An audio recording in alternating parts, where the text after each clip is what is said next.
name is Dr. Igor Omiri. I'm the research coordinator of this Sustainable Social Development department. So I am still continuing with the fundamentals of social standard and social impact assessment. So I'll be diving into understanding social impact assessment or social impact. These are the outline that I'll use.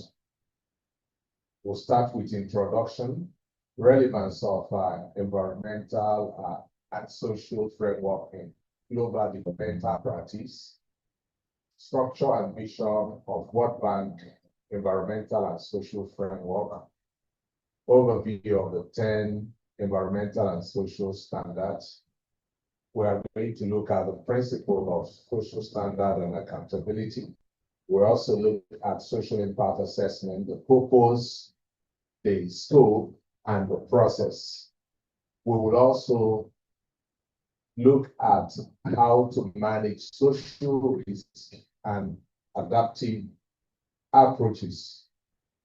We will end this discussion with how to balance cost, benefits, and residual risk for sustainable outcome.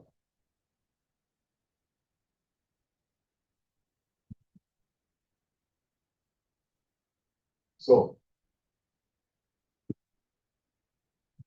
the learning objective is that the participants will be able to explain the purpose and structure of World Bank ESF, identify and describe the 10 environmental and social standards, distinguish between social risk and social impact in the development context, apply the principle of risk-based and adaptive management in project design, evaluate the importance of stakeholders' engagement and transparency in social sustainability. At the end of this session, participants should be able to demonstrate understanding of how the ESF guides sustainable project implementation. They will be able to analyze how environmental and social standards shape social accountability and risk management, interpret the difference between anticipated social risk and realize social impact, formulate practical strategy for social impact mitigation and stakeholders inclusion. At the end, we expect the participants to be able to apply environmental and social framework principles to improve policy, program, and project level decisions. So I know that most of us in this meeting are practitioners. You are conversant with what happens in the field in project implementation. In the past, development projects mainly focus on environmental impacts. Whenever there is any project that is ongoing, maybe a road is being built, or housing projects, or any infrastructural development, the emphasis had been on environmental impact. If the implementers take cognizance of impact, but in our climate, you find out that most times developers or implementers of projects pay lip service to impact of the projects. And when they even want to implement or want to look at impacts, they mainly focus on environmental impacts, often neglecting how interventions affect people and communities. This oversight over the years has led to displacement, inequality, and social conflicts. To close this gap, the World Bank introduced environmental and social framework, a system that integrates social and environmental considerations into all project stages. So for the World Bank saw this as a critical gap, and they introduced this system called the Environmental and Social Framework to integrate social and environmental consideration that before you start to implement or even design a program or a project or an intervention, you should take into cognizance the social and environmental considerations, how these projects or interventions are going to affect the environment and the people living in that domain. So the environmental and social framework promote inclusive, equitable, and sustainable development by ensuring that human beings and participation and accountability are central to project design and implementation. You know, the old format or the old model of project design, most times people look at the cost implication of their design, how they are going to, what will come out of it. And as such, they don't look at how those projects will affect the well-being of people. Most times they do the design without even hearing from those that they are planning the project for. So there is no inclusion, there is no accountability, and there is no participation. So, but the World Bank framework, the environmental and social framework, was born out of the need to bridge this gap. So like Professor Sarah mentioned, she went through this whereby she introduced the environmental and social framework of World Bank. This framework represents a global benchmark for responsible development. So in everything that we do as practitioners, those that are at the forefront of implementing or designing projects, whether it's a project or intervention, this framework represents benchmarks that will guide us into engaging in responsible project design and implementation. It provides a structured system for identifying, assessing, and managing environmental and social framework throughout the project life cycle. You know, most people or many people think that the only time you should talk about impact should be when you are done with the project, you come back and you study the impact. Some other people believe that participation is not necessary at the design level, but for World Bank, the environmental and social risk assessment and management should occur throughout the project life cycle. The environmental and social framework integrates social inclusion, accountability, sustainability principle to ensure that development interventions protect people, respect life, and deliver lasting benefits. So this is what this framework is all about.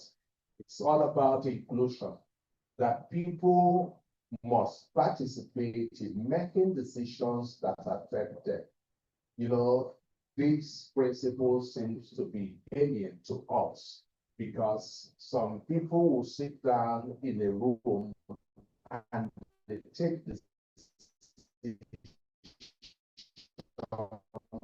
for the generality of people will not participate.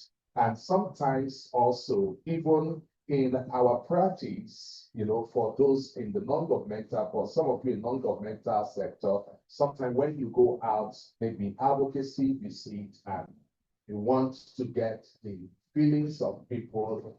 You sometimes people will talk to men or representative of the communities or local government representative, and they go home thinking that they have achieved participation, but that is not participation. We must ensure in all our project implementation that people participate.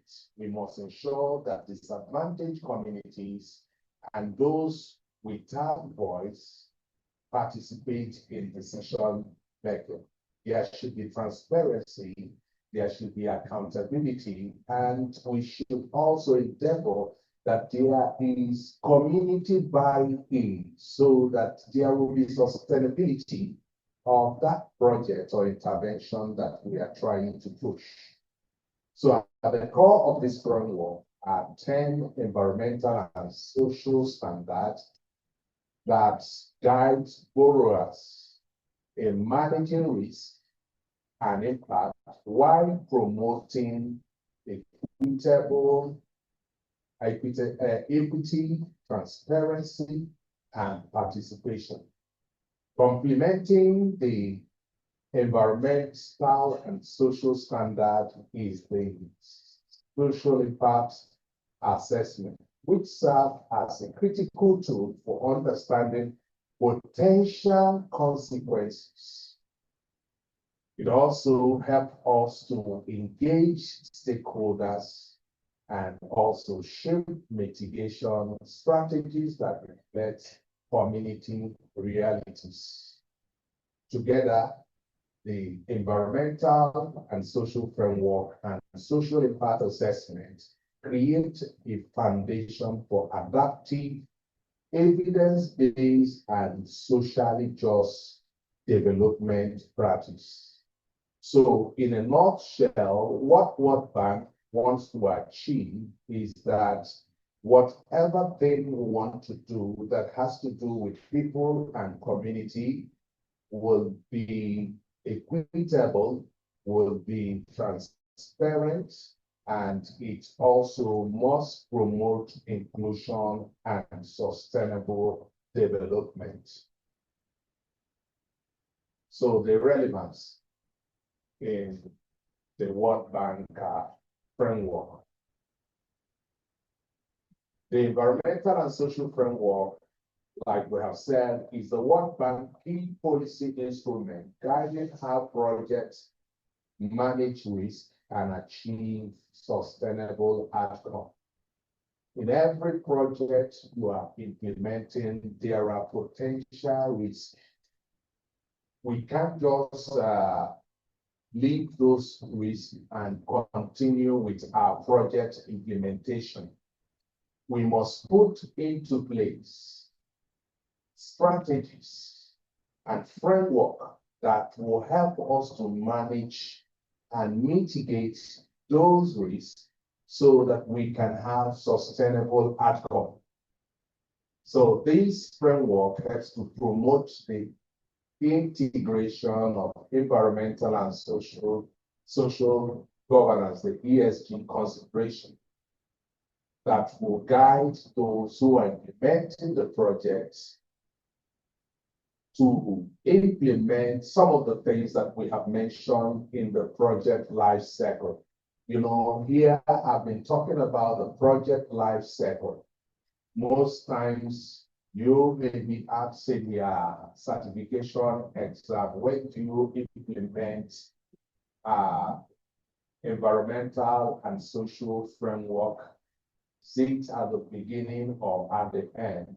This framework are implemented. These considerations must be made throughout the project life cycle. Social standard, like my colleague defined, will ensure that development investment will protect people and communities from harm. You know, these things, when we teach it and when we talk about this and look at our context, what we have within our cultural manual, you find that it's like a tall tree. When we implement projects, when roads are built, when housing estates are built, when we are doing urban renewal, when we are trying to develop new cities, do we protect people and communities from harm? Or do we rob Peter to pay Paul? Do we, sometimes what happens here is that we comfort those who are comfortable and we afflict the downtrodden and the afflicted. But the social standard would want to ensure that development investments protects people, because development without people is no development. Development must be about people. If you say that our GDP is increasing, we want to see it touch the life of the common man. We want to see, if we say that our national reserve is increasing, we want to see the cost of goods and services come down. But if you make all the noise and yet people will go to buy rice and they still don't buy it at a reduced cost, it means that all that you are speaking is big grammar.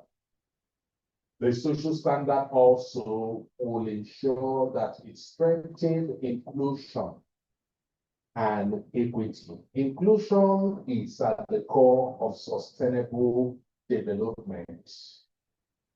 Inclusion of men, women, and children. There are marginalized communities that we need to protect.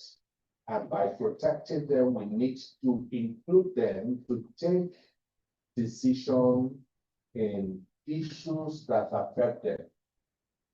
There are a lot of things, a lot of conversation that we've been having on so many social issues, women's rights to their bodies, issues like access to education, access to financial services. In the Southeast, there are certain cultural practices that negate inclusion of women. And even some of us, when we do our surveys, like for those in the non-governmental sector, sometimes you want to, you go for advocacy visit and you look, you go to the King's Palace, and in the King's Palace, you have the King's cabinet, and you come and you tell them what you came to do. But most times you find out that within the palace committee, you don't see women there. Most times we go for interventions, we want to have meetings, and most of the time the meetings are held in the night. And looking at our cultural context, women don't come out in the night. So when you hold such meetings, it means you are not strengthening inclusion, you are not strengthening equity, because women will not be available to those meetings. So the essence of teaching this is so that at our level and when we implement projects, we will strive at strengthening inclusion and equity. It also supports accountability and long-term social sustainability. We live in a climate that accountability seems to be a taboo. And when people do, recently, I think recently there was an interview with a popular minister, and he was asked a question about the cost per mileage of the roads, a very big project, and that project is funded by development agencies. And the minister could not give a direct answer, but he was trying to shut down the person who was interviewing him. And this is some of the realities that we have to deal with in our climate. But I think with the way we are pushing this project and pushing this program, we want, as you get this knowledge, we want you to scale up this knowledge so that it will get to other people, so that part of supporting accountability is that we ourselves also start to demand for accountability. And it is in the domain of the civil society and also the non-governmental organization to start to advocate that those who implement projects should strive at being transparent and strive at being accountable, so that we can have a very sustainable outcome in project implementation. So the vision, the structure of environmental and social framework, and the vision for sustainable development. This framework wants to promote poverty reduction through inclusive growth, environmental stewardship, and human well-being. It also strives, it has 10 environmental and social standards, which the other speaker have mentioned. Also, we also have risk-based and adaptive approach. Here, project assess based on context complexity with flexibility for involving risk and stakeholders engagement through all project phases.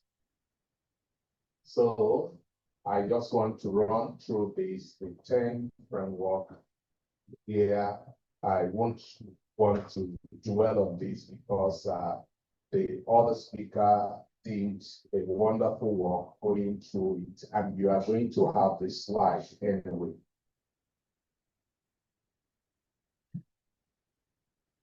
So the principles, she talked about social standards, some of the standards and norms that we have that dictate how people conduct themselves in their cultural or organizational context. So social standard beyond our cultural norms, social standard here also represents some of the global best practices that organizations and implementers of projects are expected to behave towards project implementation. And part of the principles in this social standard is avoidance and minimization. The standards want to ensure that we prevent harm where possible, minimize impact through project design. So here what we mean, avoidance and minimization. If you are building a road, for instance, and you now discover that in the project design that road is going to displace a lot of people. You understand? It's going to displace a lot of people. You can minimize the impact by trying to look for another route. You can have a detour. Because if you are building a road and you find out that that road will affect the livelihood of certain people. Let me give you an example. Some years back, there was a governor in my town, and he came up one major road in my city. There is a lot of traffic hold up, traffic jam, and he now, when he did his analysis, because we didn't see any study that people that were commissioned to study why those the traffic or you used to why those traffic jam used to occur in that road. He said it's because of the market, and he now said that he's going to relocate the market, and people can. Communities came and pleaded that that market is a historical market. And he never listened to it. In fact, people went to court and got court injunction to stop him from demolishing the market. But he made good his threat and went on to demolish it. And in demolishing that market, he rendered a lot of people jobless. Many people died because that market had been the source of their livelihood. And for some of us, we felt that that demolition shouldn't have occurred, that he should have barricaded the market, and so that it will not affect the main road. Like we have other historical markets in many cities whereby you use fence wall of the market from the main road. There will be no entrance to the market from the road. So he never did that. He demolished. And that is what we are talking about, avoidance and minimization. There are certain things we can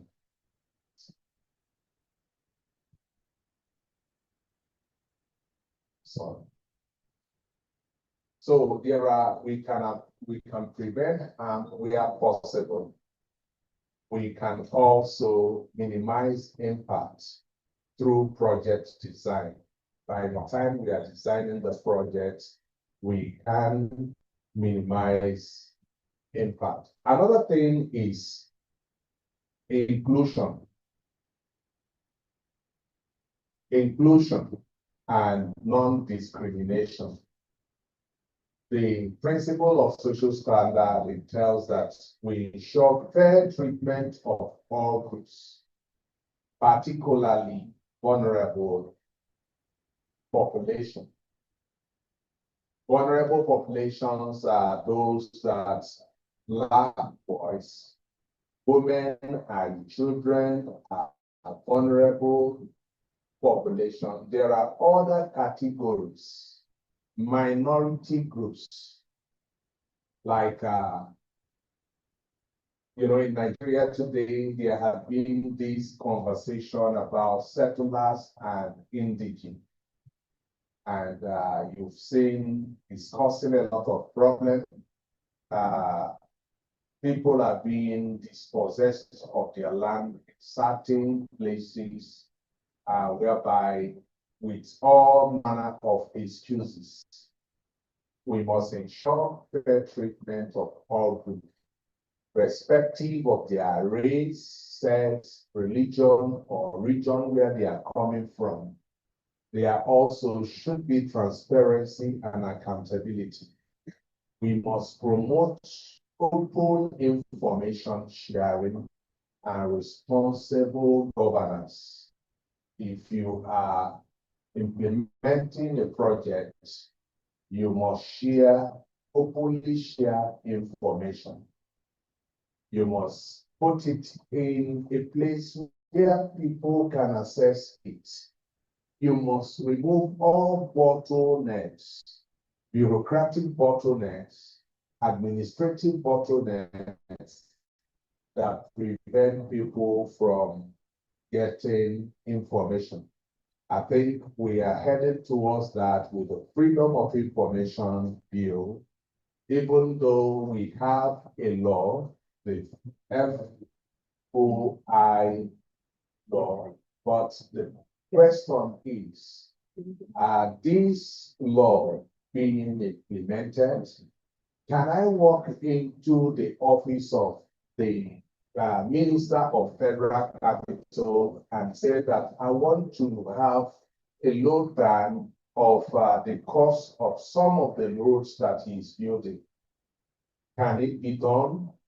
The answer is no, because we have created people that are bigger than institution, and they feel that they own the institution, and that's why some of these things. But we are hopeful with at least this knowledge dissemination that as we scale up this training and more people get to know about it, as people, you have a lot to do in this regard.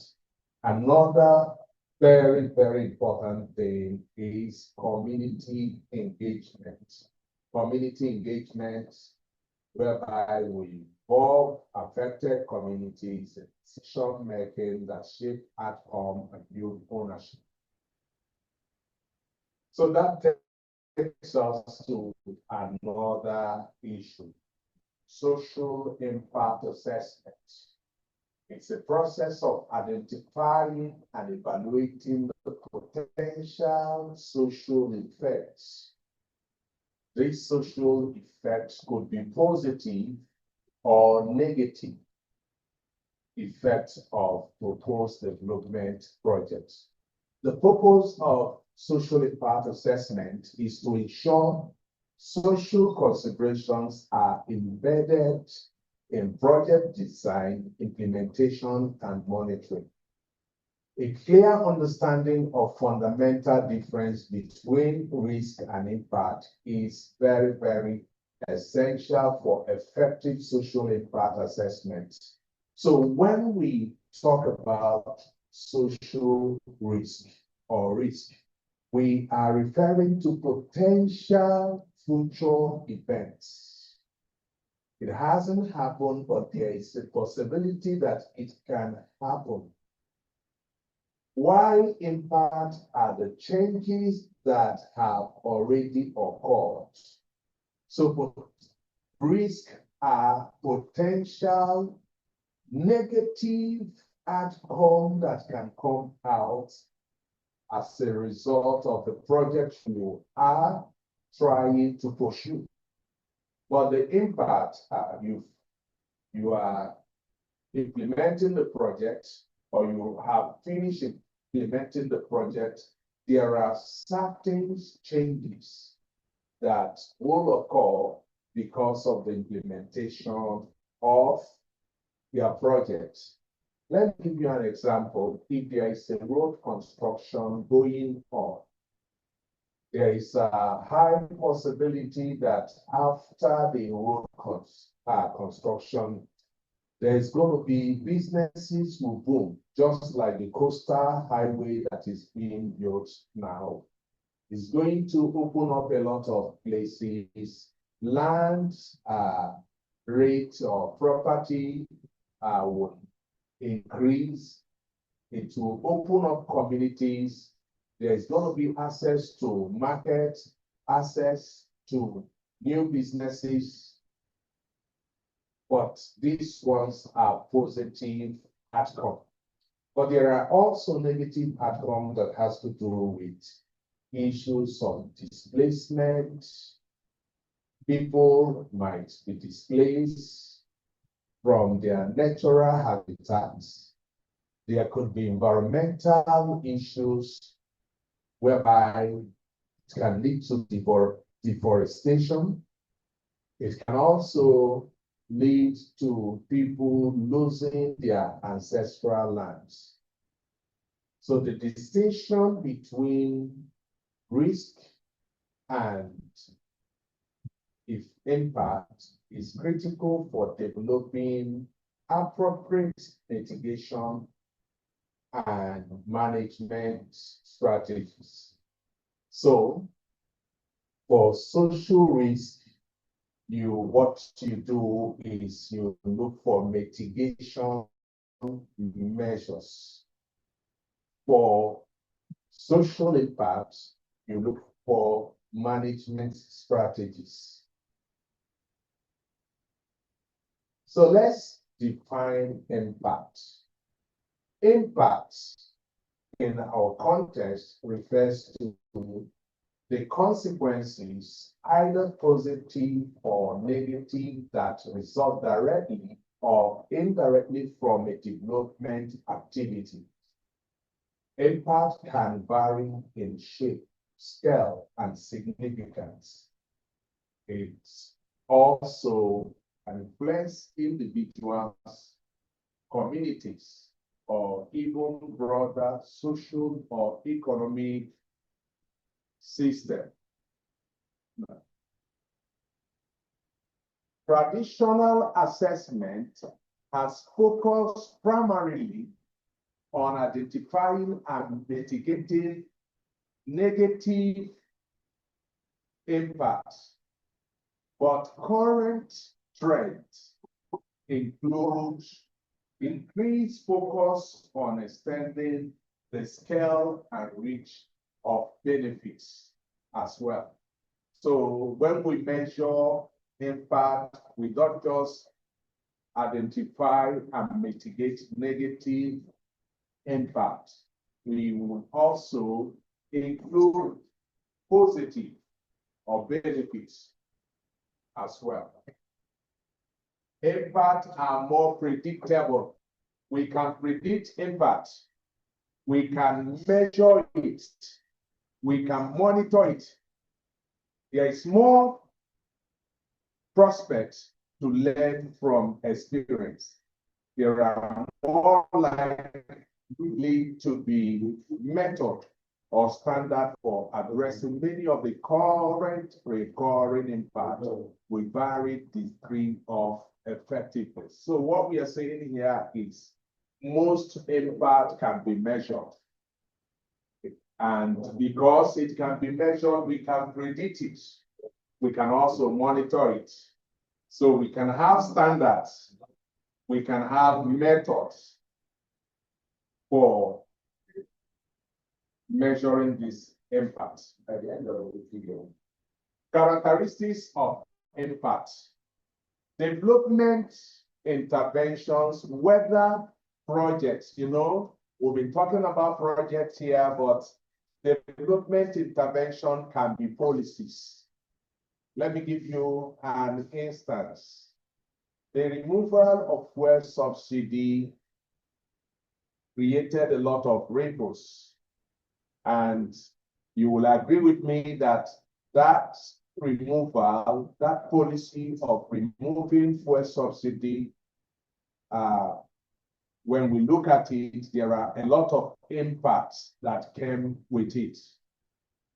Some of the impacts are positive, but some are negative. It could also be programs that are designed to bring about change. These changes, both intended and unintended, are what we refer to impact.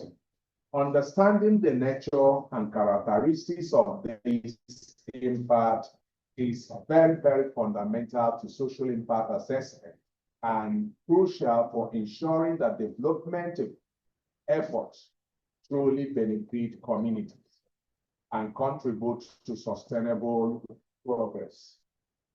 Impacts are not simply isolated events. They are complex, multifaceted, and often interconnected changes that ripple through social systems. You see, there are a lot of in 2000, in Nigeria, we had only, I think, about 500 2,000 telephone lines. But with the advent of telecommunications, introduction of telecommunications, the mobile phone technology, we now have a lot of communication gadgets, things that can help us to communicate effectively.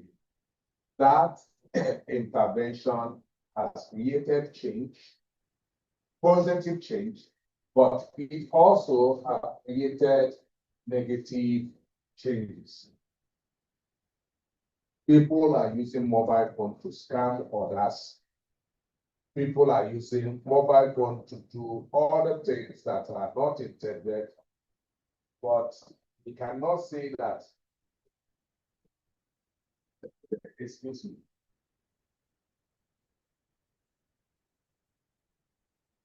Sorry. So, impact, we said that impacts are not simply isolated events, they are complex, multifaceted, and interconnected changes that affect social system. Impact can be positive or negative, direct or indirect, predictable and measurable, immediate or long-term, and their distribution and across different social groups can vary significantly. In the next few slides, we will explore some of these characteristics. So, yes, we said that impact can be negative or positive. Positive impact contributes to social and economic well-being, such as job creation, improved infrastructure, or better access to service. You know, I talked about the introduction of the mobile phone, the global system network. Before 2000, the year 2000, we had less than 5 phone lines in Nigeria. And most of these phone lines were concentrated in the cities. So people in rural areas and those that are not within the state capital have no access to some of these telephone. They cannot communicate. But with the advent of GSM in 2000, people now, even the people in the villages, now can communicate. Some of them have more than one line. It's not just about communication. It has created businesses. Initially, people created businesses for themselves by opening kiosks, whereby they make phone calls on behalf of people and they get money. But today, because of this technology invention, today we are talking about other several businesses. People are making money online. People are setting up point of sale service, POS businesses. And it's improving infrastructure. Before 2000, we can't be having this conversation. It's because of this, the positive impact of the introduction of GSM that have improved infrastructure for online communication. So you can stay in Kano, and I am here in Owerri, and we are having a conversation, we are having a training because there's an improvement in infrastructure. So there's better access to service. Another example is we have an economic benefit from development. A new industry or infrastructural project can stimulate local economies, create employment, and improve overall quality of life. I've talked about the coastal road being constructed. Find out that road is going to stimulate local economies. Local farmers will have access to markets. They will bypass middlemen that have been ripping them off.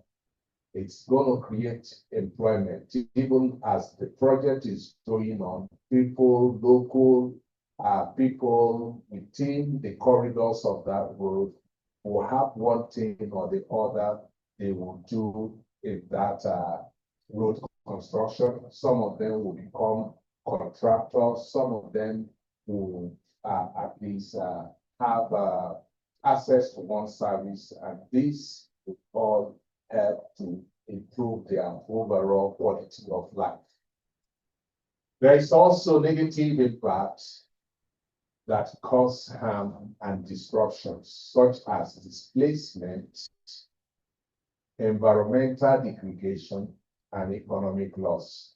Some people, the road construction will displace them, their homes, they will lose their homes, even though compensation will be paid, but the intrinsic connection to ancestral lands, you can't compensate people for that.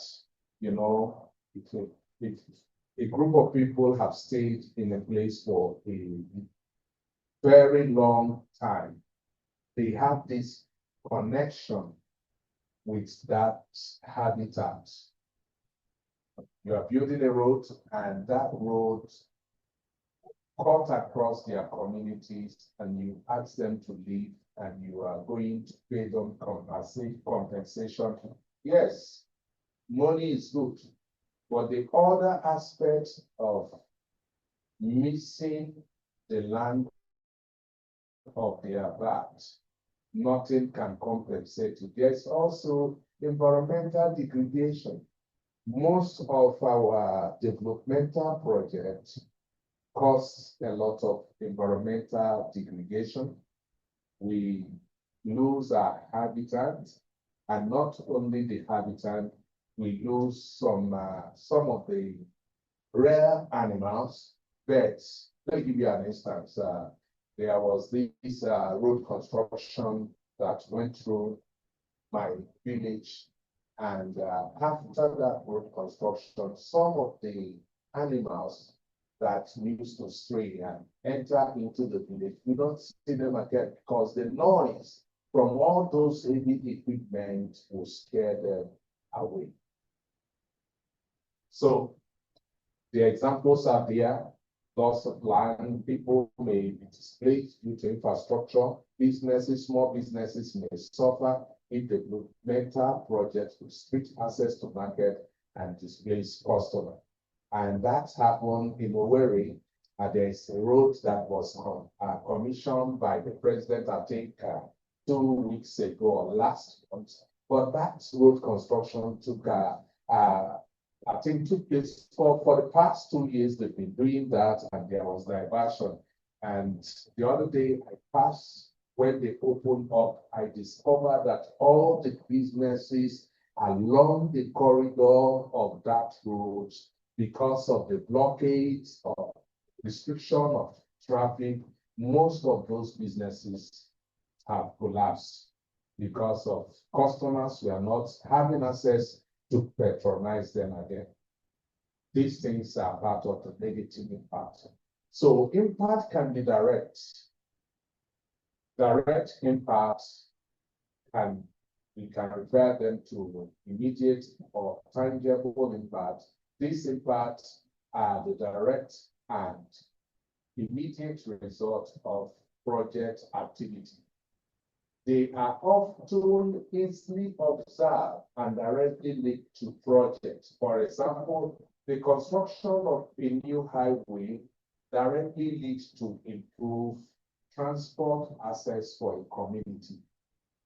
Another example is a factory opening directly creates new jobs in a local area. Impact also can be indirect. These impacts are not direct result of the project activity, but they can emerge over time as secondary and tertiary effects. They are often more complex to predict or measure. For example, the improved transportation access resulting from new highway, which is direct impact, can lead to increased demand for housing in an area, which in turn drive property prices high, which is an indirect. The siting of university in a community can create jobs for the inhabitants and can cause boom in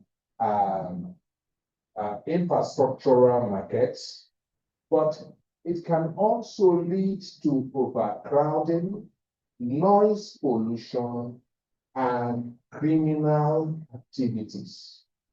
These are some of the indirect impacts. So, predictable and measurable. We said that impact can be predicted.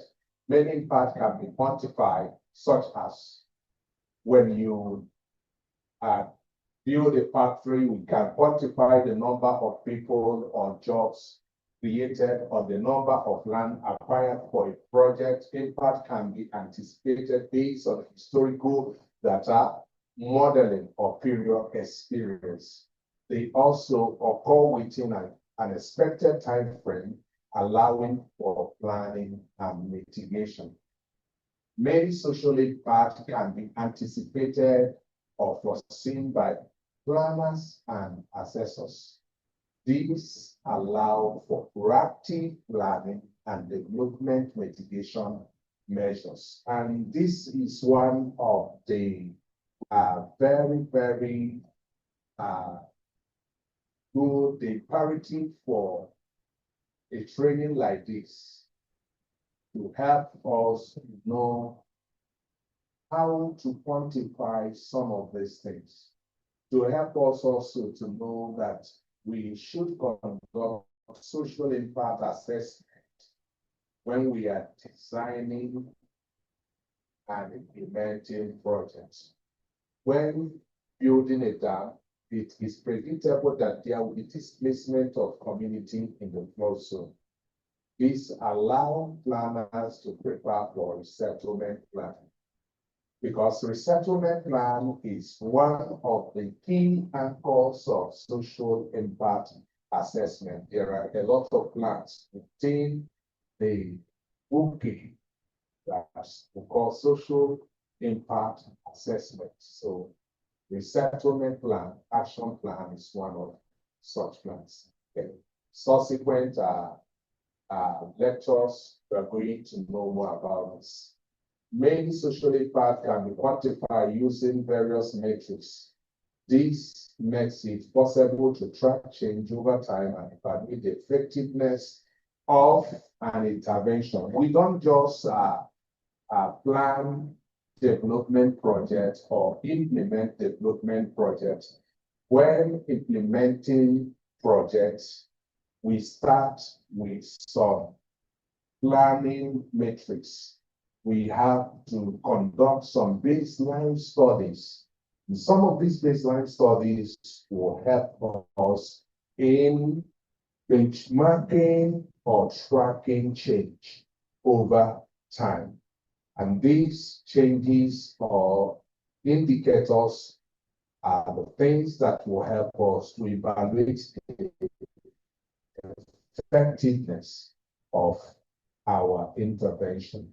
Example, the number of jobs created by a project can be measured. Similarly, the change in income level of community members after a development intervention can be tracked and measured. The amount of land acquired for a project is also part of the measurable impact.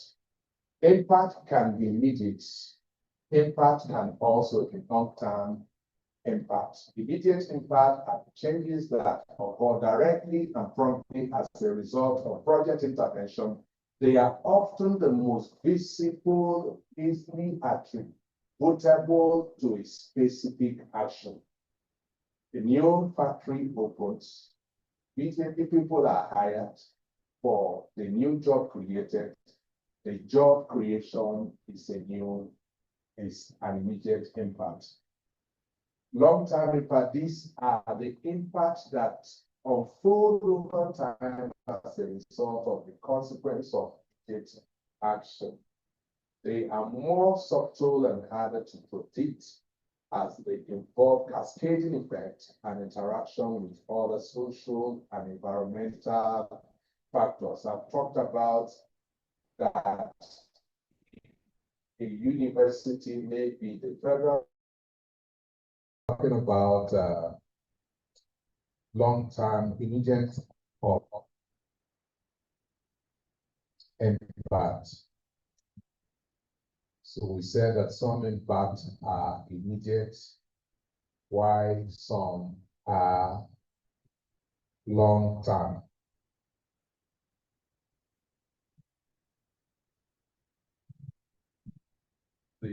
Okay. Impact can be material in nature. Impact can be material in nature.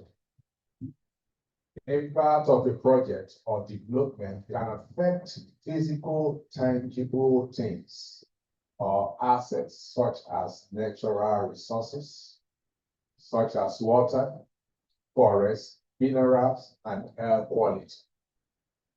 If the road construction is going on, it comes with a lot of dust, and that will affect the air quality of the environment.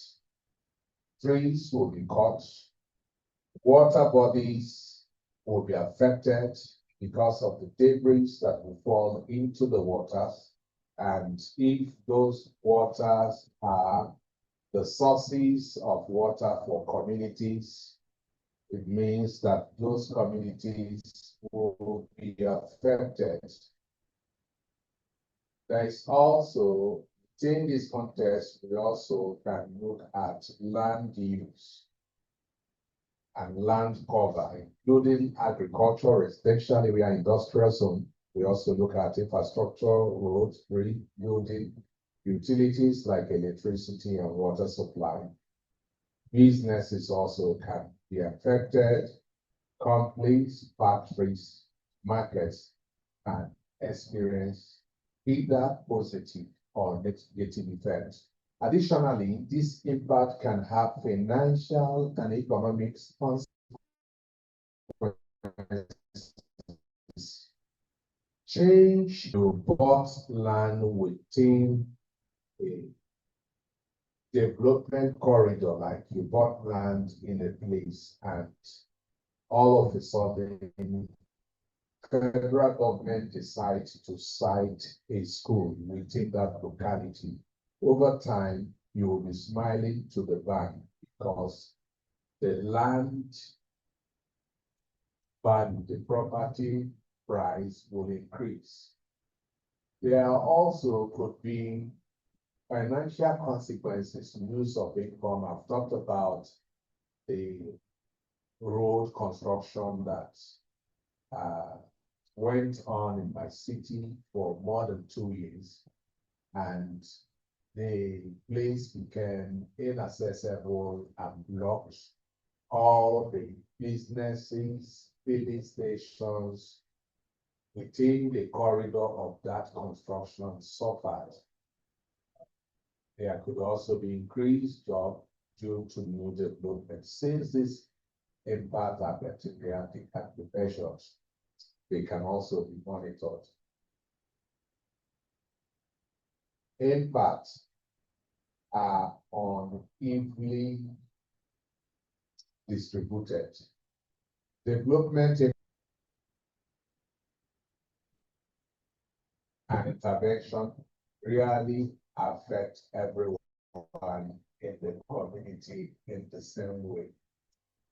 Most times in the development projects, laughing, some will be crying. It means that some group may be beneficiaries or they may benefit more than others. while some may even experience negative consequences. This uneven distribution can be due to varieties of functions or factors, such qualities. Pre-existing disparity in wealth, sources, and social status can amplify the impacts of development projects. Also, those who are closer to projects may experience different benefits or harm than those who are further away from projects. We said that existing inequalities can widen the gap, can also amplify the distribution of impacts. Vulnerable communities most times are unevenly affected by development interventions because of their lack of voices. Social responsibilities and roles can also be a factor in how people experience impact. Factors like gender, age, and ethnicity can influence how people experience impact.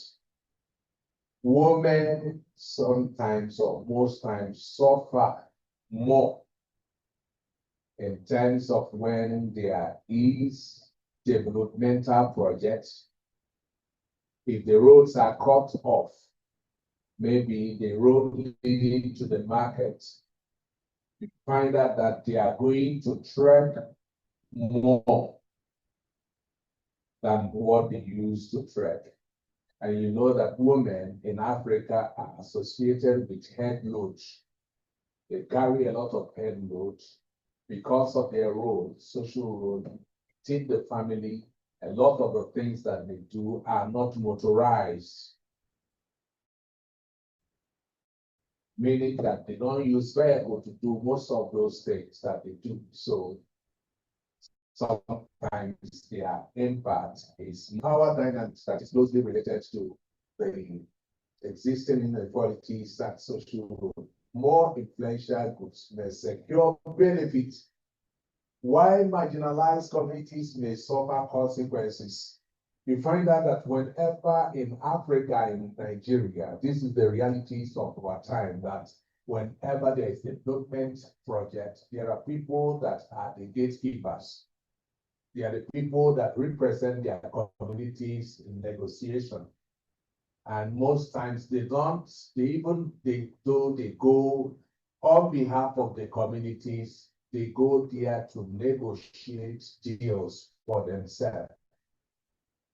And you see, in most places, one of the sources of conflict and hostility, and many places whereby you have development intervention, is that many people will go and negotiate and take benefit for their families, and the communities will be fighting, but they don't know that there have been a payout. So certain people in the communities cashed out early, secured employment for their children, secured contract for their companies, because they were the people, because of the power dynamics in the society, first, they are the people that have access.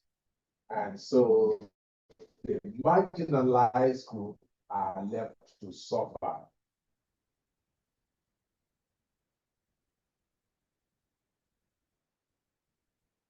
So let's look at social risk. We've talked a lot about impact. Let's look at society development project, policy or activity will cause a social system. These risks may arise from change land use, access to resources, labor condition, and cultural and social system. In the context of World Bank Environmental and Social Framework, risk encompasses such things as displacement, loss of livelihood, labor and working condition concern, health, community health, safety hazard, inequitable benefit distribution, exclusion of variable goods, weak stakeholders engagement, and conflicts stemming from poor consultation.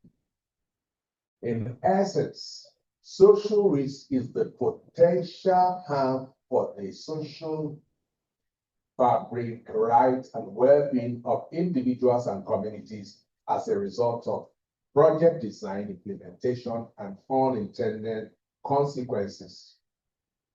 Characteristics of social risk. Social risks are human-centered. They directly affect people's life, livelihood, health, safety, and cultural. They affect their source of livelihood. Social risk can affect people's health. It can affect their safety, and it also can affect their cultural identity. People have totem. You know what they call totem, what people venerate as people, what they respect. Their cultural identity could be snakes. In Imo State, there are certain communities, their cultural identity is a python. So imagine that you are constructing a major highway in those places. It means that you are going to unsettle some of those nets, and the workers, because they are not from that community, they are going to confront the snake, kill the snakes, and it's going to cause problem for that project. Social risk is context specific. Their nature and severity depend on local social structure, power relation, and cultural norm. So social risk is not universal. So you can't predict and say the same risk you encounter when you are building a road in Makurdi is the same that you will encounter the road in a place like Edo State.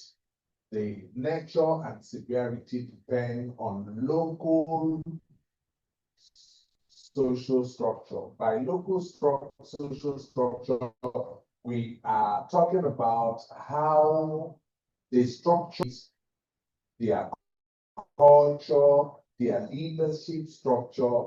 There are certain places whereby one person can speak for the whole community, and whatever decision that person takes comes binding to the entire community.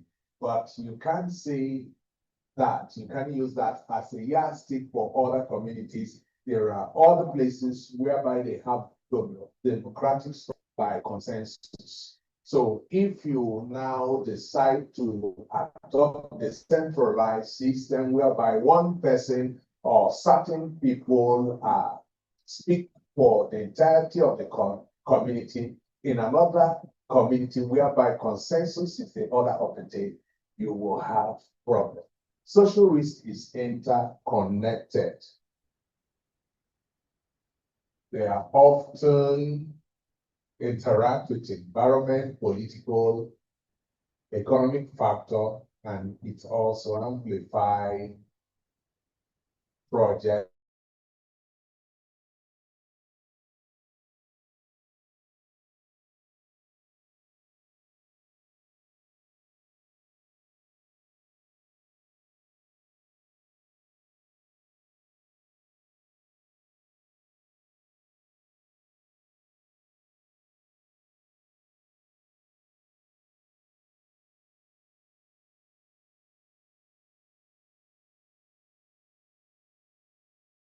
Who are not here that we are So we're talking about characteristics of social risk. Let me just do a recap. And we said that social risks are human-centered, human beings, good health, safety, and cultural identities. Social risks are also context-specific. Their nature and severity depend on local social system, power relation, and cultural norm. They are interconnected. Social risks often interact with environmental, political, and economic factors, amplifying overall project risk. Social risks also are dynamic. They evolve over time as projects progresses, social condition changes, and others emerges. So whenever you are implementing or designing a project, I want you to know that social risk evolve over time. There are certain social risks that you will not envisage at the beginning of your project design or your project implementation. But as you progress in your design or in the implementation of that project, some of these risks will start to emerge. They can also emerge when there is a change in social condition. There are certain things, maybe you are running a project and you have done your costing based on the money available to you, given to you by a founder or funders. And along the way, there is some economic changes, maybe the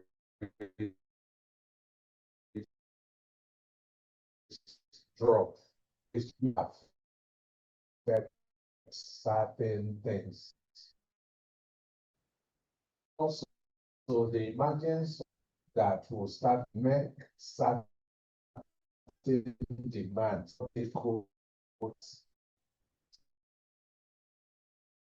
did not make, and also a character of this risk you have to deal with.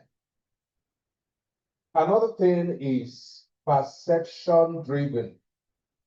Social risk sometimes are not apparent, they are perception driven.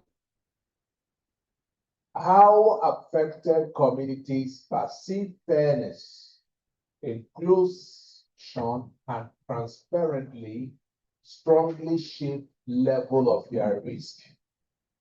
Social risk sometimes lies on subjective domain. Different people perceive fairness differently. There are people that and their stakeholders, when you do a stakeholders mapping, there are people, when you talk about fairness, what they perceive as fairness is if you invite them to meeting. For them, as long as you invite them to meeting, them opportunity to talk, that for them is fairness. But there are other people that even if their interest is taken care of, as long as they've never got the opportunity to speak in a meeting, maybe you are running out of time, you are conducting a stakeholders engagement, and women, a lot of women or men, people, various stakeholders, they've spoken, and you've gotten the information you wanted, and another person wanted to speak. But because of time, was not given time to speak. And that person could go with the perception that you are not fair. There is no inclusion. So some of these things are the things that shapes the level of risk in a project. Another thing, characteristics of social risk is that they are manageable, which is the bottom line. The bottom line here is social risks are manageable through effective engagement. If we engage with stakeholders effectively and adequately using the proper channels, if we engage them early and engage in meaningful consultation, employ adaptive management strategies, we can prevent or reduce most of the social risk. Most of the social risk that we encounter in project implementation or interventions are as a result of inadequate engagement. Sometimes we engage, but most often we don't engage stakeholders adequately. Sometimes we miss it at the level of stakeholders mapping. We don't engage all the people that we're supposed to engage within the context of the project. So if you start by stakeholders identification and you have done your stakeholders mapping and some people are excluded, those people that are excluded that you did not take cognizance of might cause problem for your project. But when you are inclusive in your stakeholders mapping, you are inclusive and fair in stakeholders engagement, and you engage stakeholders in a timely manner using timely and effective communication strategy, which should be not just effective. That communication strategy must, you must adopt multiple communication channels, because we are not dealing with just one category of stakeholders. We are dealing with different categories, with different perception, different levels of education, and that's why you must go for multiple channels. If you are dealing with educated persons, you know the channel you want to use. If you are dealing with market women, you know the channels for communication. You can't just say, oh, my channel of communication or engaging with my stakeholders, and we'll be using our create WhatsApp group, or I'll paste the information on my website, or you say you are using Telegram. No, there you must be flexible and adaptive and find out which of the channel is the most appropriate one to use. And as you engage, you must make sure that you benchmark the effectiveness of your engagement. And when you do this, it will help you to be effective. And timely engagement will save a lot of harassment when you are designing or implementing any project. Let's continue. Apart from stakeholder, apart from the characteristics, let's look at uncertainties. Uncertainties here will mean the possibility of risk, of social risk, manifesting or not manifesting in any project you are designing.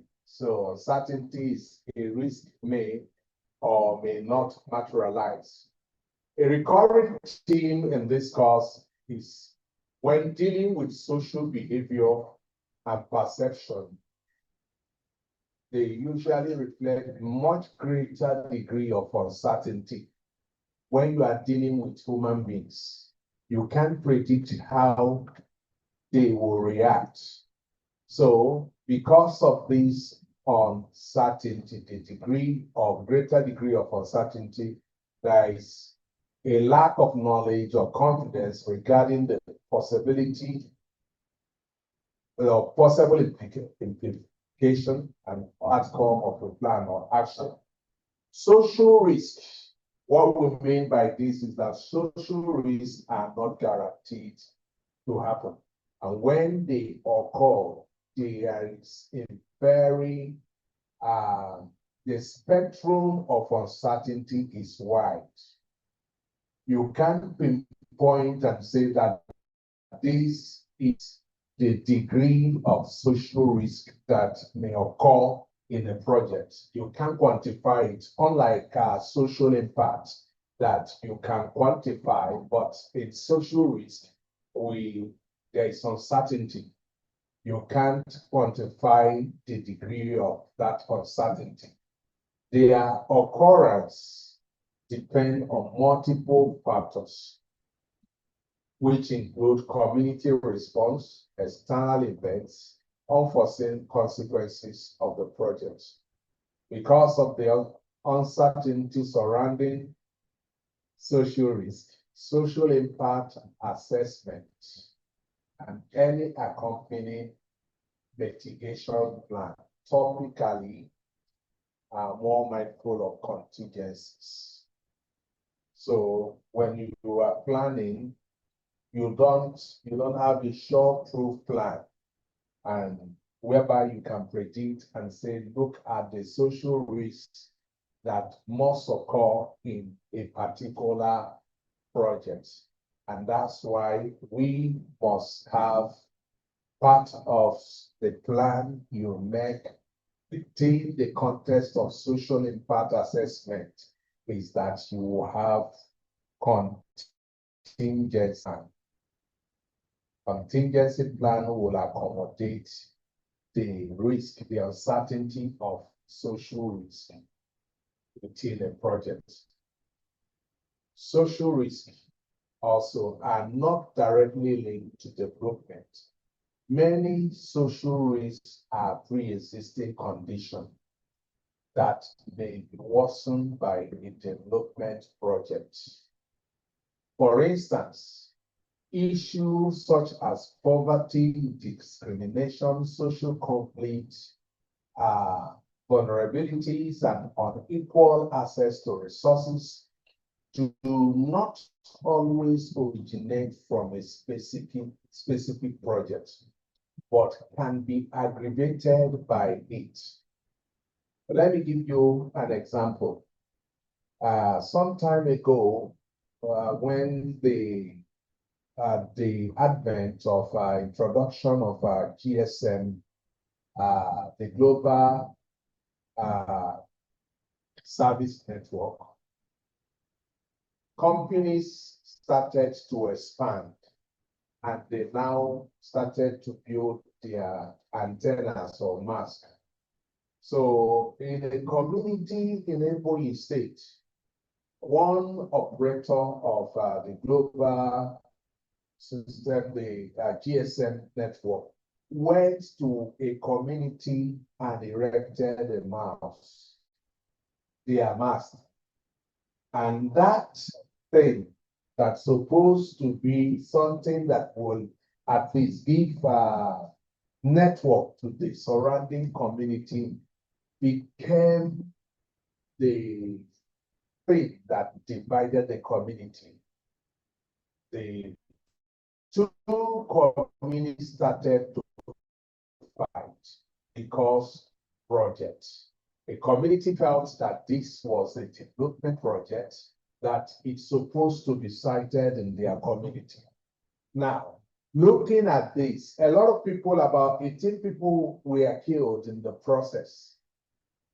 Now, can we now say it's because of that intervention or projects that those the conflict came to be? No. Before that, the erection of that antenna, they had MTN mask. There are pre-existing conditions. There's buried hostility going on within that community. So that sighting of that project. Another example, if it comes to a factory in a community with significant income inequality, the individuals may benefit more from job opportunities, while marginalized groups remain disadvantaged, therefore deepening social inequality. So any intervention, most intervention exacerbates social inequality. The rich will get richer, the poor get poorer. That is the reality of where we live. But as development practitioners, our work is to make sure that we mitigate about the occurrence of this gap and make sure that we put some safety nets for disadvantaged community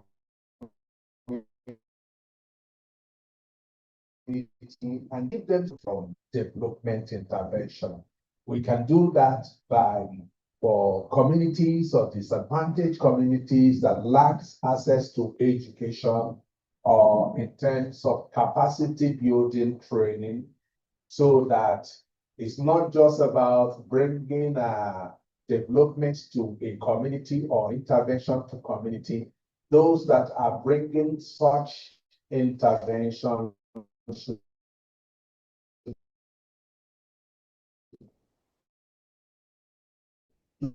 do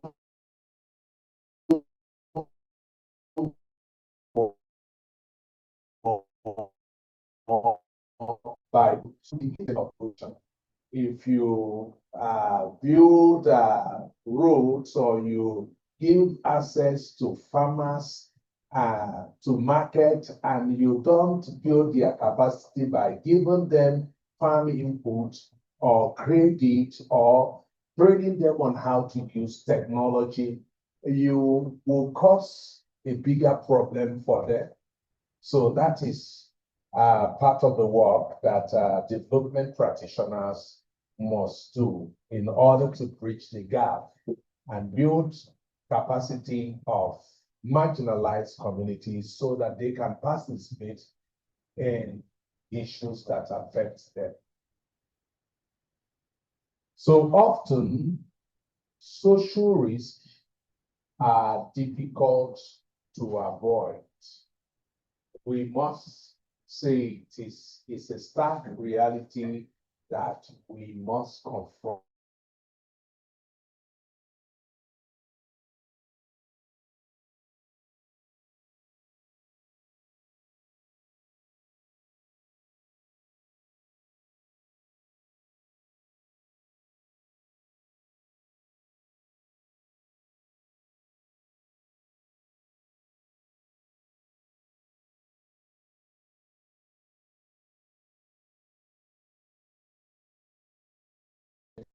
Of those intervention, and such misconception cause big problem. Now, the difference in perception always arise from unequal access to information. I see until you stand where I am standing. You can only see what I'm seeing if you are standing where I'm standing. So when people don't have adequate, timely information, misconception is bound to happen. Contrasting value also can cause difference in perception. If people have different levels of education, they won't understand, no matter how you try to explain a thing for them, they may not be able to understand it. Thing is varying level of trust in the institution, and that's why, I've been to community, I have an NGO background, and sometimes go to communities because of intervention. Once you enter into those communities, you know what the communities will tell you, hey, you could have come again. You people promise us, the other people that help our community, they promise us heaven on earth. And they at the end of the day, they didn't do what they promised us. Now you are coming back again. You understand? So when people don't trust institutions, it also affects their perception. If people have suffered in the hand of government authorities, it creates mistrust, and also it will distort perception of that institution. And when trust is broken, trust is like an egg. When it is broken, it becomes very, very difficult to mend. So difference in perception can arise from unequal information, the level of information that people have. It can also arise from contrasting values. What are the shared values in a community? If their value contrasts from the values of development agencies, if people in communities where people feel that the place of women is in the kitchen, and you are bringing up a policy that wants to bring women, empower women, there is going to be perception problem. So it means that you must do enough to deal with perception. You need to build trust. You need to also communicate effectively. You need to also get to the gatekeepers and win their trust. And if there is also problem with institutional mistrust, it means that the people who are coming with development intervention or projects, as you engage with communities, you need to also re-establish trust. You need to do a lot to re-establish trust so that people can lower their guards and begin to trust again. Because if you don't deal with the root cause of that distrust of institution, no matter what you do, they will still not accept what you are given to them. So recognizing and addressing this divergent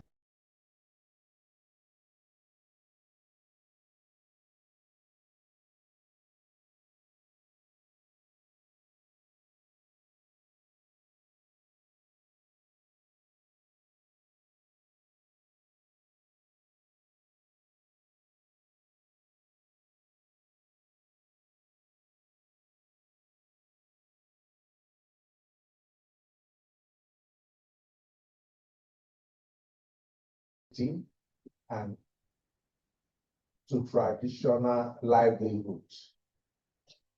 It's like you are, for instance, you are constructing dam in a community in Bayelsa State that their livelihood is tied to the waters, the rivers. They are fishermen and women. And you are bringing them to upland where they can hardly fish. You must have compensated them adequately. You must have given them double value for the land that you are taking. But there is something within them that you have taken away. Their ancestral ties, community identity. Maybe there are cultural festivals that they normally hold.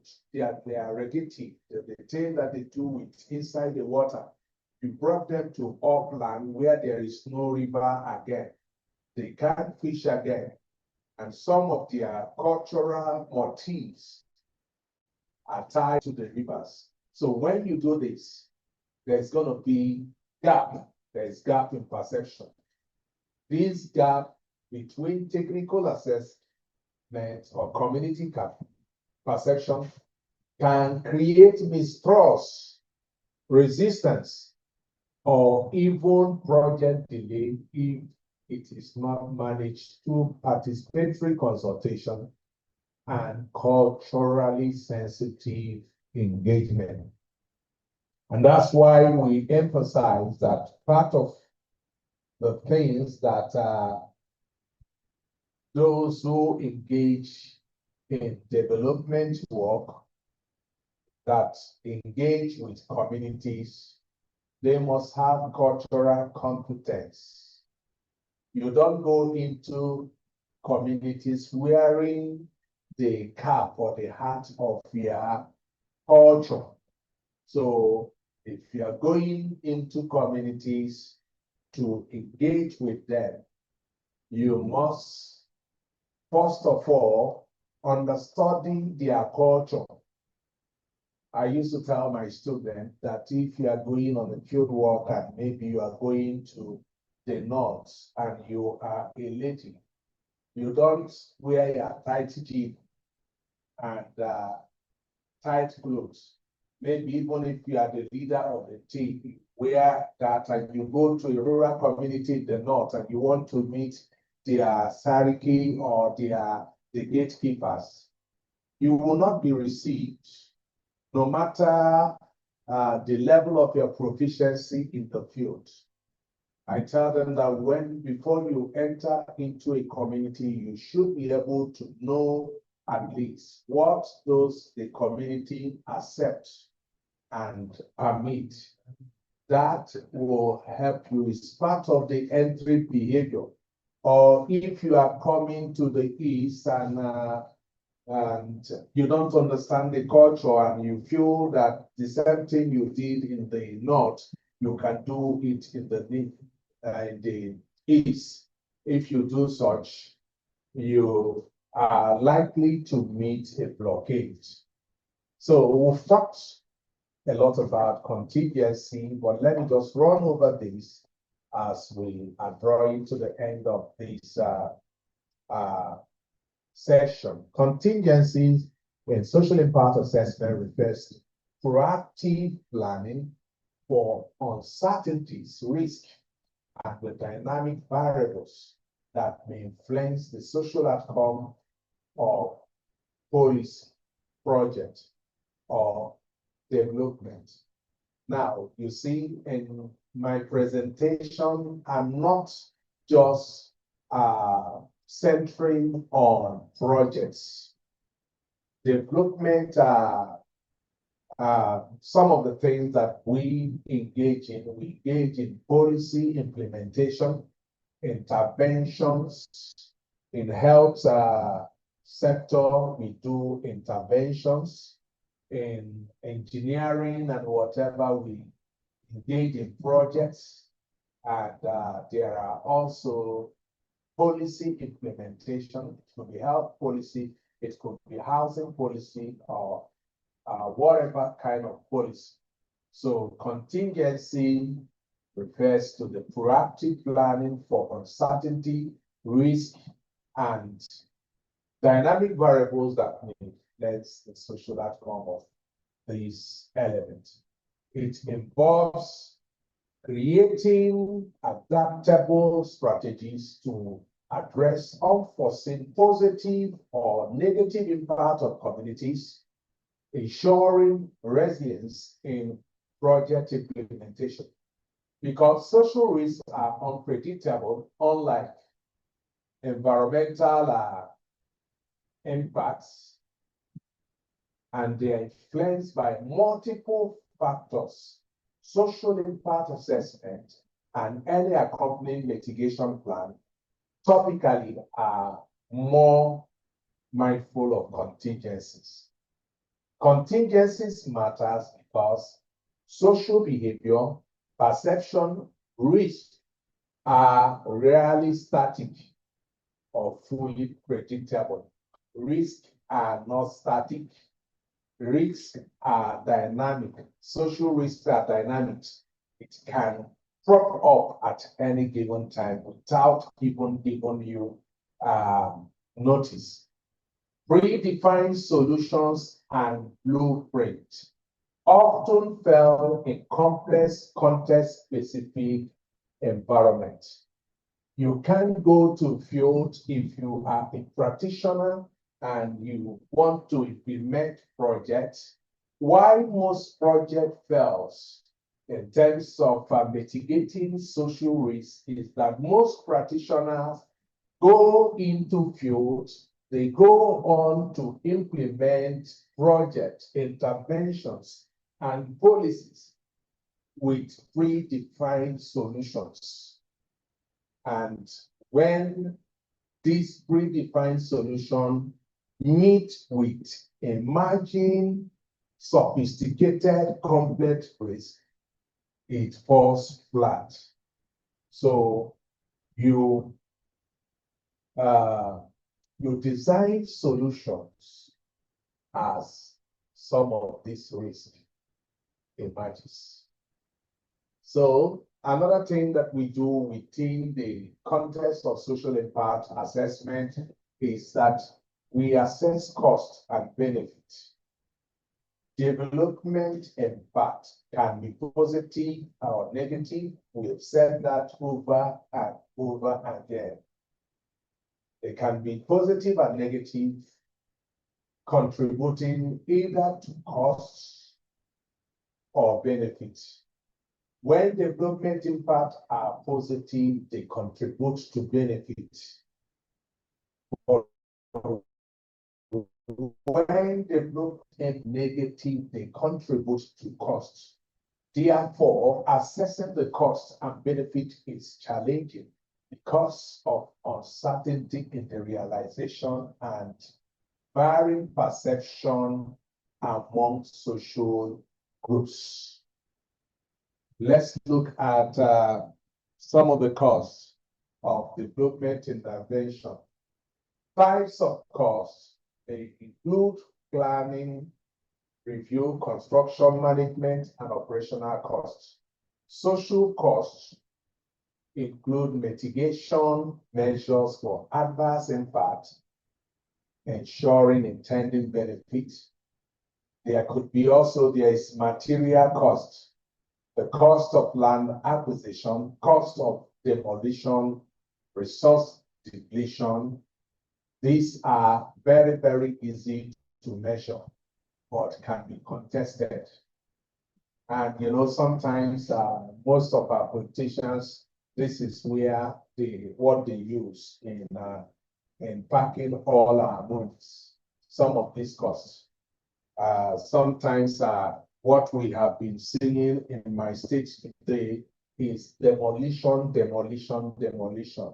Most of the things that are being demolished are things, public infrastructures built by previous governments, and you come and you demolish and you build another one, and we don't even query the person or people who built those infrastructures that you have termed to be inferior, that you have termed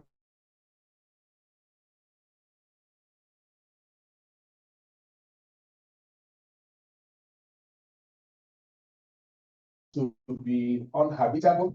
Those people should be brought to book. Instead, for 3 years, that person should be cooling off in the But here, we demolish things that we are not supposed to demolish. And we don't even, the cost of those demolitions are not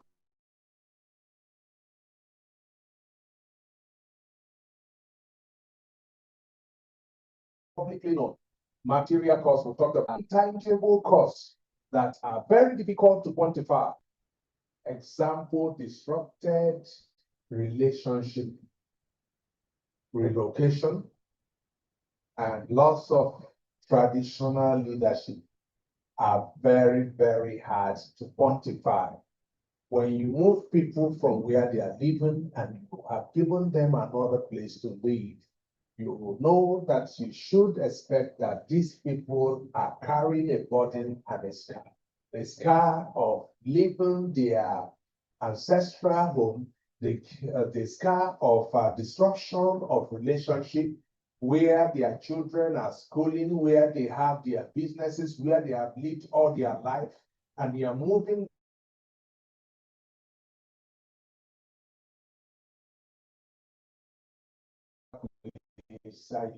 people are emotive when forced within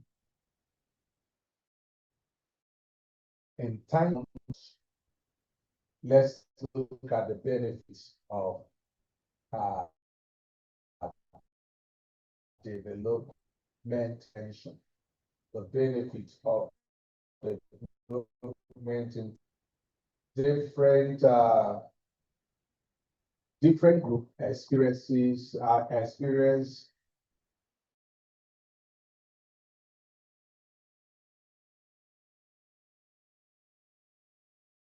benefit development on different. Some get direct benefits. So other people get indirect benefits. Indirect benefits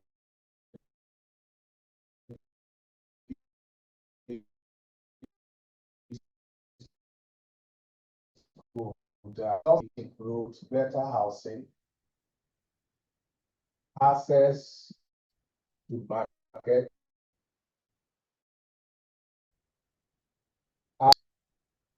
increased earning, and their material benefit,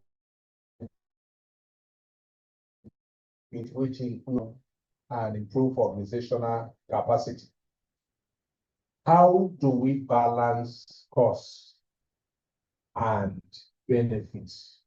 Now, this should be one of the goals of development, or any person who wants to implement an intervention. One of their major goals is how to balance costs and benefits.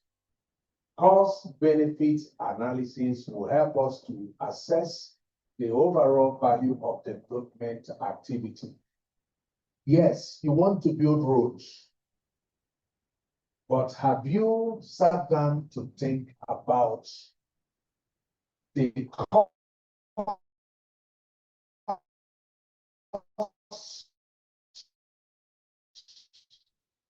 communities that benefit from roads? The costs, you must do cost-benefit analysis. You want to relocate people to another community because you want to build an industry. You should be able to assess the overall value of that activity and how it impacts the supposed beneficiaries. Social complexities affect perception of costs and benefits. Interest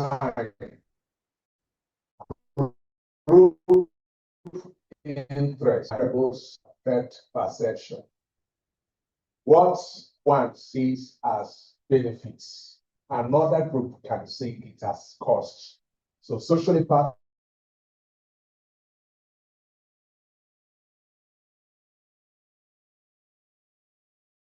help to determine who bears the cost and can build consensus. Not all impact can be avoided and not all costs can be justified.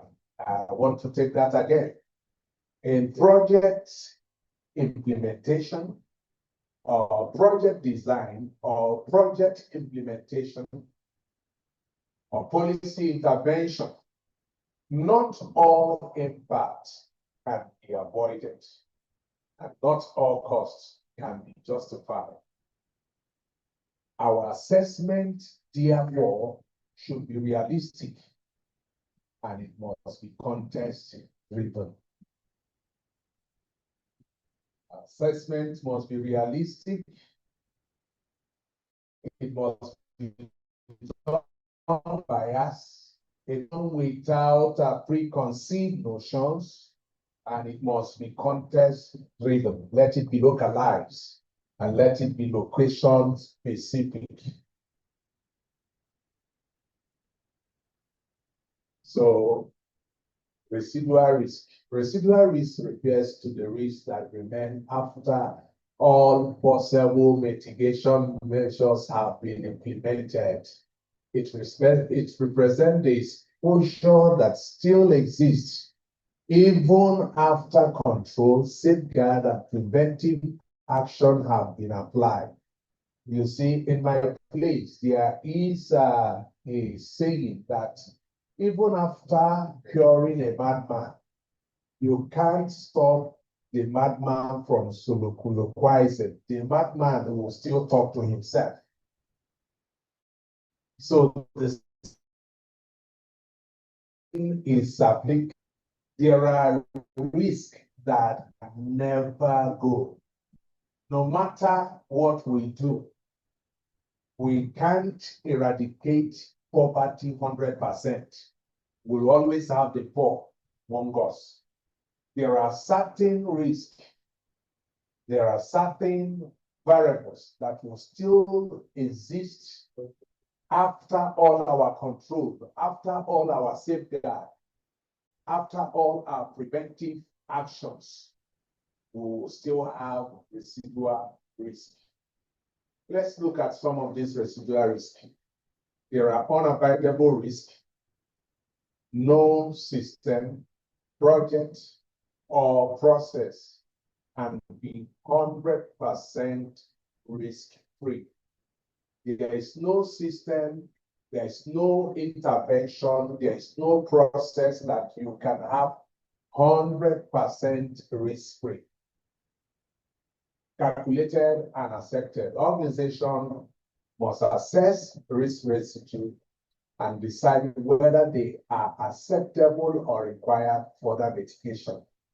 Now, taking cognizance of the fact that you can't achieve 100% risk-free, it means that continuously we must assess risk and now decide whether those risks are acceptable, whether we can leave it at that, or whether we can also apply other mitigation strategies to reduce them to the barest minimum. Part of risk management. Identifying residual risk help businesses prepare contingency plan and response strategy. So let's look at an example of residual risk. Construction site, workers use safety gear and follow their SOP, their standard operating protocols, yet accidents still happen due to unforeseen circumstances. Accidents still happen due to, recently I think there was a plane accident in Washington, D.C. At the runway. One would have thought that accident like that, whatever, should be very, very minimal in an advanced country where you have a lot of safety precautions and safety measures. But yet, it happens. And these are part of buildings. We have heard about building collapse, even in advanced countries. We've heard about all manners of mishap.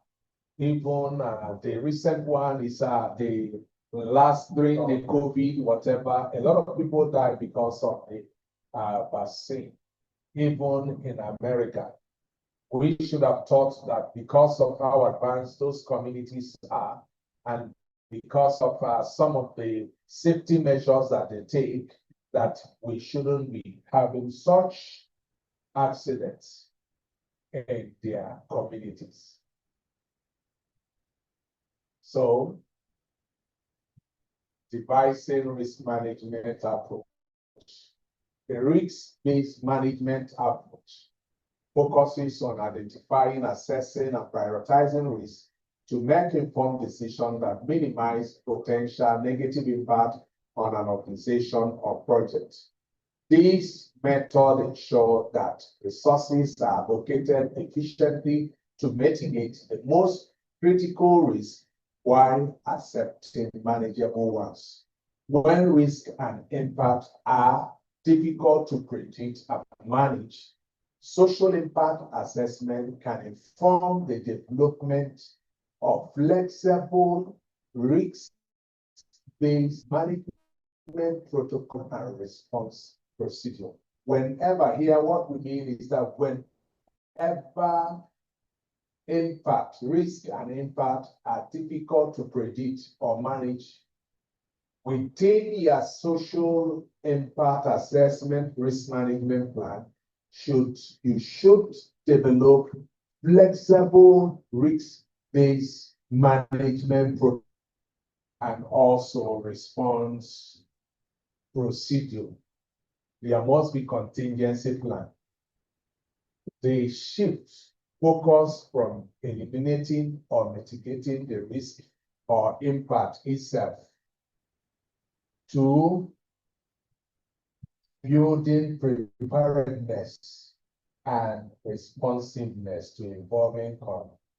Within here, what we are talking about, the kind of risk management, risk-based management approach that organizations or project implementers should have is that which is responsive and ever ready. So organizations must build preparedness, prepare for risk before it happens, and also their emergency or risk response should be top-notch so that they'll be able to deal with evolving risk. And this forms the basis of adaptive management. Adaptive management is not the traditional risk management approach. It's that management approach that is built on preparedness and responsiveness. So adaptive management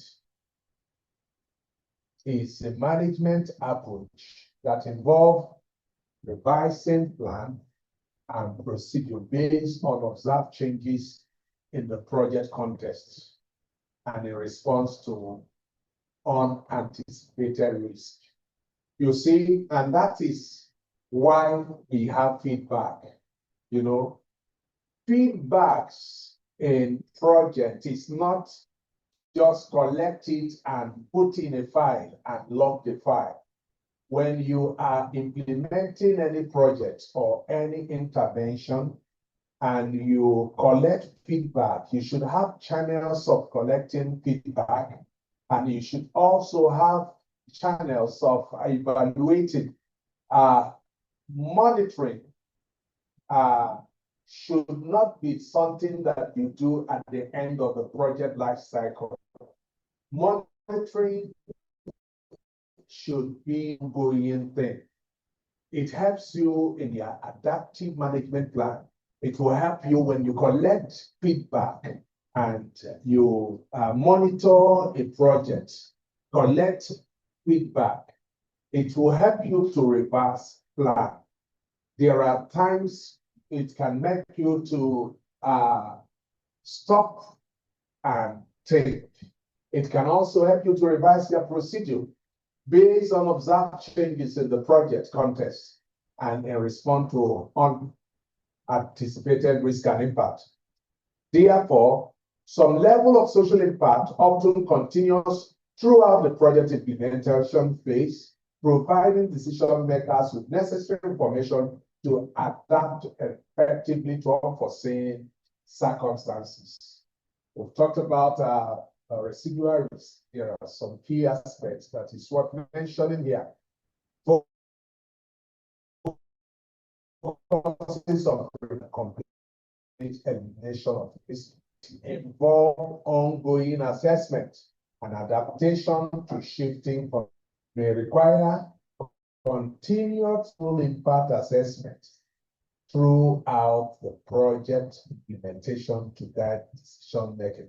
So what here is saying is that social impact assessment is not just what you do at the onset of the project and you stop.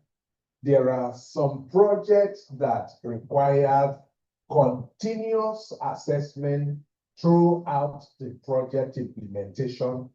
This will help you to revise your plan or procedure based on observed changes or risk or anticipated risk or impact. Also, within social impact, there is also judgment and proportionality in social impact assessment. Judgment and proportionality are essential in SI due to wide variation in project context and inherent uncertainties in social dynamics. Proportionality dictates that social impact assessment efforts should match the size, complexity, and social implication of development activity. Varied development activities differ significantly in scale, size, and cost-benefit ratio, impact on social relation, and equity. The importance of social factors also in achieving the goal. Not all projects have an impact. Impact varies based on size of the project and the scale of the project. Small-scale projects like road rehabilitation may have minor or temporary social impact, while large-scale projects like hydro dam can affect hydro dam project, for instance, does not just affect a single community. It can have far-reaching effects. You can have a hydro dam project that is sited in Cameroon, but the impact of that project will touch people in Nigeria and several countries. It can cause major disruption and of livelihood, living standard, and social structure. There's also, under judgment and proportionality, there is also the element of social responsiveness and objective. Some projects may achieve objective primarily through infrastructural development, while others, example like health and education, require significant social response and behavioral change to succeed. Here, what this means that there are certain projects that when you are engaging in them, you just go ahead and do the project. You can do stakeholders engagement. But there are other interventions in places in education sector, in health sector, need some social responses and behavioral change. If you want to, maybe you go to a community whereby you have something own defecation. People don't like going to toilets, even when it is provided. And you know, that open defecation can cause a lot of negative health outcome, like the spread of communicable diseases. It also have implicated in the cause of dwarfism and other health outcomes. If you are implementing a project that wants to stop open defecation in community, you can't just go and build toilets and provide sanitary whatever. you also need to do additional thing in the area of behavioral change communication. In fact, behavioral change communication is one of the major things that you do aside the infrastructure that you are going to provide, because you can provide the infrastructure, build public places, and yet people will prefer going to their toilet in open places than using their toilets. That brings us to an example I used to give to my student. There was this intervention. Some NGOs found out that a community, they don't have good running water. Women used to trek for a long distance to their stream to fetch water. But, and they came to the community, met the chiefs, and asked them to show them a place to build a borehole, to drill a borehole. And they assembled all the things, went to the city center, and they drilled the borehole. And after drilling the borehole, they felt they have done what Napoleon could not do. And off they went. And after building the borehole, the women that intervention was meant for, we are still going to their stream to fetch water. So after a while, the people who implemented the project came back for evaluation and discovered that the women were not using the borehole that they drilled near their houses. And that was when they now started to do some assessment. And when they engaged the women and open up dialogue and engagement, before they didn't do that. And they now discovered that the women told them that why they are not using that borehole that is close to their house at the city center, and they prefer to go down very far distance to the stream, is because that movement from their houses to the stream provided them avenue to gossip, to do women's talk. So you want to rub them with the feeling of talking about Mama Nkichi and the gele, she came to the market or came to the whatever. You want to remove that aspect of their life, and you want them to just come out from their room, fetch water from the borehole and go back. That was why that project fell. And it's part of what we've been talking about. If they had engaged adequately, if they have done consultation adequately, if there is inclusion in the engagement, they didn't just go to the chief to get a site and build. Perhaps if they have heard from the women, the marginalized group, they would have cited that borehole further from the city center, so that women will still have the luxury of talking and going to fetch water. So let's continue. Let's summarize. I think we are coming to the end. So social impact assessment evaluates the potential impact of project, include identifying and mitigating negative consequences, promoting positive outcome, and addressing social risks like conflict and displacement. The mitigation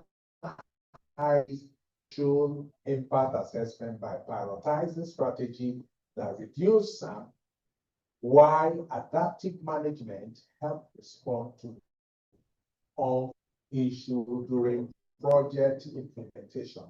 Social impact assessment stress that the importance of stakeholders' engagement to address uncertainties and assess both cost and benefit from diverse perspectives. In conclusion, social risk and impacts are integral to understanding and managing social consequences of development projects. An effective social impact assessment requires clear distinction between risk and impact. A structured approach to mitigation, monitoring, and stakeholders engagement. So we mean that for your social impact assessment to be effective, you need to know, there's a need to know the distinction between risk and impact. There must be a structured approach to mitigation. Your monitoring must be continuous, and also your stakeholders engagement must also be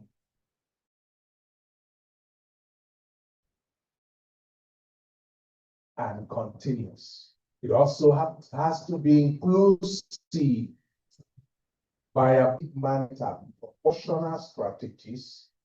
Development projects can minimize and maximize benefits, ensuring sustainable and inclusive outcome. Thank you. So thank you. We've come to the end of this session. This is after Sadia contribution. If you have questions about this particular section we have done, or the previous one in the morning, I want you to identify. If you have questions, identify by raise of hand so that we can give you opportunity to talk. If you have opportunity, you can signify, you can raise your hand, and so that interaction, because training is not just the teaching. We also realize that you are practitioners, you are in the field, and some of the things that teach